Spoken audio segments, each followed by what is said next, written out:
एक और इंफॉर्मेशन अभी भी आई है। प्रेसिडेंट ट्रंप ने दावा किया कि उन्होंने वाइस प्रेसिडेंट जेडी वैंस और secretary of state Marco Rubio के जरिए भारत और पाकिस्तान दोनों को समझाया था अगर वो युद्ध रोक देंगे तभी अमेरिका के साथ ट्रेड डील होगी, इसलिए भारत और पाकिस्तान उनकी बात मान गए। तो लेकिन मेरे पास जो जानकारी उसके मुताबिक जब से ऑपरेशन सिंधु शुरू हुआ तब से अमेरिका से ट्रेड को लेकर कोई बात नहीं हुई है। जब से ऑपरेशन सिंधु शुरू हुआ है तब से लेकर अब तक ट्रेड को लेकर अमेरिका से कोई बात नहीं हुई है। ऑपरेशन सिंदूर के बाद वाइस प्रेसिडेंट जेडी वैंस ने 9 मई को पीएम मोदी से बात की थी और सेक्रेटरी रूबियो ने विदेश मंत्री जयशंकर से 8 और 10 मई को बात की थी। सेक्रेटरी रूबियो ने 10 मई को एनएससी अजीत डोवल से बात की थी। सारी डिटेल्स हमारे पास में है। इन सारी बातचीत के दौरान ट्रेड को लेकर कभी कोई बात नहीं हुई। तो आज मैंने बहुत सारे अमेरिकन डिफेंस एक्सपर्ट्स के कमेंट सुने हैं और सबने कहा कि भारत की आर्म फोर्सेस बहुत प्रोफेशनल हैं और पाकिस्तान की फौज शरारत करने के अलावा और कुछ नहीं जानती। उन्होंने कहा कि पाकिस्तान की फौज पॉलिटिकल पावर से खेलती है, बिजनेस करती है, देश चलाती है। फौज का जो काम है उसको छोड़कर बाकी सारे काम करती है। इसीलिए मैं कहता हूं कि भारतीय फौज की पाकिस्तान की आर्मी से कोई तुलना नहीं की जा सकती। भारत की सेना को ट्रेंड ऑफिसर्स चलाते हैं, कमिटेड ऑफिसर्स चलाते हैं। पाकिस्तान की सेना का चीफ धर्म के नाम पर अपनी फौज को भड़काता है। हमारी फौज ट्रांसपेरेंट है, सबूत के साथ बात करती है, जनता को सच बताती है। पाकिस्तान की फौज झूठ पर झूठ बोलती है और ये पिछले 5 दिन में हमने बार बार देखा है। इस बात के सबूत भी देखे कि पाकिस्तान की फौज आतंकवादियों को पालती है, पोसती है और भारत की फौज आतंकवादियों को चुन चुन कर मारती है। पाकिस्तान की सेना, पाकिस्तान की फौज निहत्थे बेकसूर लोगों पर गोली चलवाती है, हमारी बहन बेटियों का सिंदूर उजाड़ती है और हमारी पराक्रमी सेना देश की हिफाजत करती है, एकता और अखंडता की रक्षा करती है। पिछले दिनों हमने देखा कैसे भारत की बहादुर फौज ने चीन और टर्की के हथियारों को नाकाम कर दिया और पाकिस्तान को भारत में बने ब्रह्मोस से सबक सिखा दिया। इसलिए दोनों का कोई मुकाबला है नहीं। हमें अपनी फौज पर, उसकी बहादुरी पर, उसके पराक्रम पर और उसकी प्रोफेशनल अप्रोच पर गर्व है। इंटरेस्टिंग बात यह है कि 11 एयरबेस तबाह हो गए, 40 पाकिस्तानी फौजी और अफसर ऑपरेशन सिंदूर में मारे गए। ये वो खुद एडमिट कर रहे हैं। सारे पाकिस्तानी ड्रोन और मिसाइल्स डिस्ट्रॉय कर दिए गए, इसके सबूत हमारे पास हैं। पाकिस्तान के दुलारे, पाले पोसे बड़े किए 100 से ज्यादा दहशतगर्द मार दिए गए। इतनी मार खाने के बाद भी पाकिस्तानी हुकूमत और वहां की फौज बेशर्मी से जीत के दावे कर रही है और अपने दावों के सबूत के तौर पर फर्जी वीडियो दिखा रही है। आतंकवादियों को इस्लाम का सिपाही बता रही है। हमारी फौज पाकिस्तान को जो मार पड़ी उसके सबूत दिखा रही है, लेकिन पाकिस्तान की फौज प्रोपेगेंडा कर रही है, वीडियो गेम के वीडियोस दिखा रही है। मैं आपको पाकिस्तान को कुछ झूठ दिखाता हूं तो आपको समझ में आए कि किस कदर वो झूठा प्रोपेगेंडा करते हैं और उस झूठ की सच्चाई क्या है ये भी आपको बताऊंगा। आज पाकिस्तानी फौज एक इंटरनेशनल टेररिस्ट हाफिज अब्दुल रऊफ को सामने लाई। कहा इंडिया जिसे आतंकवादी बता रहा है वो तो मौलवी है, हाफिज है, दीन का सिपाही है। असल में 7 मई को लश्कर और जैश के अड्डों पर हमारी एयरफोर्स के हमलों में 100 से ज्यादा आतंकवादी मारे गए। अगले दिन उनके जनाजे निकले। दहशतगर्दों के जनाजों को पाकिस्तानी नेशनल फ्लैग में लपेटा गया, उन्हें स्टेट ऑनर दिया गया। पाकिस्तान के आर्मी चीफ आसिम मुनीर ने दहशतगर्दों के जनाजों पर रीत भेजे।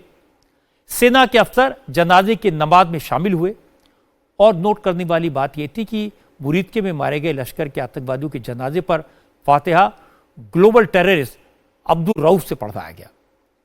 उसके पीछे आर्मी के तमाम अफसर लाइन लगाकर खड़े थे। ये तस्वीरें पूरी दुनिया ने देखी हैं, लेकिन आज पाकिस्तानी आर्मी ने प्रेस कॉन्फ्रेंस करके एक बार फिर लोगों की आंखों में धूल झोंकने की कोशिश की। दावा किया कि भारत पाकिस्तान को फिजूल में बदनाम कर रहा है। पाकिस्तान की फौज ने दावा किया हाफिज अब्दुल रऊफ जिसे भारत आतंकवादी बता रहा है, असल में वो तो एक मौलवी है, फैमिली मैन है, उसकी 3 बेटियां हैं, उसके पेरेंट भी टीचर थे। आईएसपीआर के डीजी अहमद शरीफ ने कहा इस शख्स की गलती सिर्फ इतनी है कि उसका नाम अब्दुल रऊफ है। सबूत के तौर पर लेफ्टिनेंट जनरल अहमद शरीफ ने हाफिज अब्दुल रऊफ का एक वीडियो चलाया जिसमें वो कह रहा है कि उसके खिलाफ झूठा प्रचार किया जा रहा है और उससे वो बेहद परेशान है। वो वीडियो भी मैं आपको दिखा देता हूं। His name is Hafiz Abdur Rauf, who is actually leading the prayers. And listen to him what he's saying. जी एक जनाजा पढ़ाने की मुझे बड़ी ही शदीद तकलीफ है और रंज भी है कि बगैर किसी तस्दीक के, बगैर किसी तहकीक के मेरे बारे में इतनी बड़ी बड़ी बातें और बैनुल अक़वामी चीज़ें बयान कर दी हिंदुस्तान ने और उनके मीडिया ने, जो बिल्कुल ही मुज़क्का खेज़ है और जिसका हक़ाइक़ से कतन कोई ताल्लुक़ नहीं है। मेरी ज़िंदगी सबके सामने है। मेरे माँ बाप उस्ताद थे, मैं खुद तालीम दोस्त आदमी हूँ। मैंने पहले कॉलेज में पढ़ा, स्कूल में पढ़ा और बेहतरीन मेरी एजुकेशन रही। So he's saying, I am surprised that I am being talked by the Indian media. So my parents were teachers. He's got 3 daughters, son, and he is born in March 1973. You can see his details, family details and everything over here. So we are actually surprised that even today, then again, they have come out with the same thing. बात सुन के मुझे एक शायर का शेर याद आया, सच घटे या बढ़े तो सच न रहे और झूठ की कोई इंतहा ही नहीं। तो ये ऐसा झूठ बोल रहे जिसकी कोई इंतहा नहीं है और जब सच सामने आया तो भी उन्हें शर्म नहीं आई। पाकिस्तानी फौज के इस झूठ का सबूत इसी प्रेस कॉन्फ्रेंस में मिला। पाकिस्तान की सेना ने हाफिज अब्दुल रऊफ का बायोडेटा दिखाया। इस बायोडेटा में पाकिस्तान की फौज की मक्कारी का सबूत मिल गया। आपको ये सबूत बताऊं उससे पहले कुछ फैक्ट्स आपको दिखा देता हूं। आप टीवी स्क्रीन पर जो दस्तावेज देख रहे हैं वो अमेरिका के डिपार्टमेंट ऑफ ट्रेजरी का प्रेस रिलीज है जो उसकी वेबसाइट पर आज भी मौजूद है। 24 नवंबर 2010 की इस प्रेस रिलीज में साफ साफ लिखा है अब्दुल रऊफ लश्कर का मेंबर और फाइनेंसर है। उसे ग्लोबल टेररिस्ट डिक्लेयर किया गया है, इसलिए किसी भी अमेरिकी नागरिक का इसके साथ फाइनेंशियल ट्रांजैक्शन कानून के खिलाफ माना जाएगा। दूसरा डॉक्यूमेंट देखिए, अमेरिका के office of foreign assets control का है। इस डॉक्यूमेंट में उन सारे आतंकवादियों की लिस्ट होती है जिन्हें अमेरिका ने ग्लोबल टेररिस्ट घोषित किया है। इसमें जब हाजी अब्दुल रऊफ का नाम सर्च करेंगे तो उसकी पूरी डिटेल सामने आ जाएगी। अब्दुल रऊफ के इसी डिटेल से पाकिस्तान की पोल खुल गई।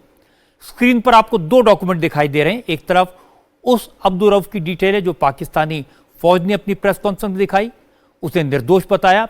दूसरी तरफ वो डिटेल है जो अमेरिका की ग्लोबल टेररिस्ट लिस्ट में हाफिज अब्दुल रऊफ की हैं। दोनों डॉक्यूमेंट्स में नाम एक ही है, दोनों में डेट ऑफ बर्थ एक ही है 25 मार्च 1973, दोनों में प्लेस ऑफ बर्थ एक ही है सियालकोट। और सबसे बड़ी बात है पाकिस्तानी फौज ने हाफिज अब्दुल रऊफ का जो नेशनल आईडी नंबर बताया है वो वही आईडी नंबर है जो अमेरिका की ग्लोबल टेररिस्ट लिस्ट में शामिल हाफिज अब्दुल रऊफ का है। अब इसके बाद भी क्या ये कहने की ज़रूरत है कि पाकिस्तानी आर्मी के स्पोक्स पर्सन सफ़ेद झूठ बोल रहे हैं, बेशर्मी से बोल रहे हैं? अब कोई अमेरिका के प्रशासन को ये सबूत दिखाए। एक और सबूत देखिए, जिस आदमी को पाकिस्तान की सेना मासूम बता रही है, फैमिली मैन कह रही है, जो भोली सूरत बनाकर ये कह रहा है कि वो आतंकवादी नहीं है, उस अब्दुल रऊफ का असली चेहरा भी मैं आपको दिखा देता हूं।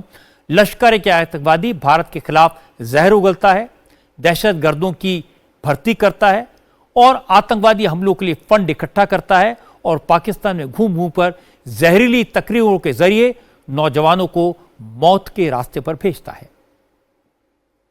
अब बताइए यह आतंकवादी है कि नहीं है? अमेरिका कह रहा है, अमेरिका की डॉक्यूमेंट्स में, दस्तावेज में। अब मैं आपको बताता हूं पाकिस्तान की आर्मी इसे प्रोटेक्ट करने की कोशिश क्यों कर रही है, यह भी समझने वाली बात है। असल में अब्दुल रऊफ लश्कर तैयबा और हाफिज सईद के लिए खास है, इंपॉर्टेंट है। अब्दुल रऊफ लश्कर तैयबा के कोर ग्रुप का मेंबर है। 1999 में वो हाफिज सईद के साथ इस आतंकी संगठन में शामिल हुआ था। रऊफ का काम कश्मीर और भारत में आतंक के लिए फंड रेज करना है। वो लश्कर के फाइनेंशियल विंग फलाह इंसानियत का चीफ है। रऊफ सरकार का स्पोक्सपर्सन रह चुका है, लश्कर का स्पोक्सपर्सन रह चुका है। उसने लश्कर के चैरिटी विंग खिदमत खल के चीफ के तौर पर भी काम किया है। लश्कर से पहले हाफिज अब्दुल रऊफ जमात उद दावा से जुड़ा था। पाकिस्तान आतंकवाद का अड्डा है, दहशतगर्दों को पालता पोसता है। इसके लिए अब क्या किसी और सबूत की ज़रूरत है? वैसे पूरी दुनिया जानती है और दुनिया मानती है।